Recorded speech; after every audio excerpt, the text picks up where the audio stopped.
আজকের দুনিয়ায় এক মুসলমান একা থেকে নিজের ঈমান বাঁচাতে পারে না।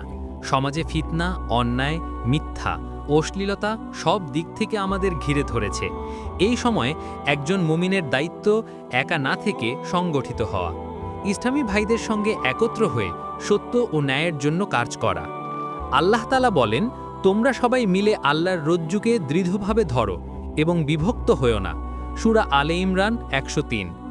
এই আয়াত আমাদের শেখায় মুসলমানদের একতা ও সংগঠন আল্লাহর আদেশ, এবং একা একা চলা শয়তানের সুযোগ তৈরি করে। রাসূলুল্লাহ সাল্লাল্লাহু আলাইহি ওয়াসাল্লাম বলেছেন, যে জামাত থেকে বিচ্ছিন্ন হয়ে এক আঙ্গুল পরিমাণ দূরে গেল, সে জাহিলিয়াতের মৃত্যুবরণ করবে। সহিহ মুসলিম।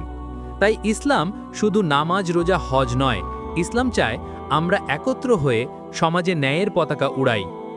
আজ আমাদের প্রয়োজন ইসলামী সংগঠন, যারা কুরআন ও সুন্নাহর আলোয় সমাজকে গড়বে, মানুষকে ভালো কাজের দিকে ডাকবে, মন্দ কাজ থেকে বিরত রাখবে। এ কারণেই ইসলামী সংগঠন করা শুধু ভালো কাজ নয়, এটি এক মহান ফরজ দায়িত্ব। চলুন আমরা একা না থেকে একত্র হই, আল্লাহর রাস্তায় একসাথে চলি, কারণ একতার ভেতরেই আছে শক্তি, আর ইসলামী সংগঠনই সেই একতার ভিত্তি।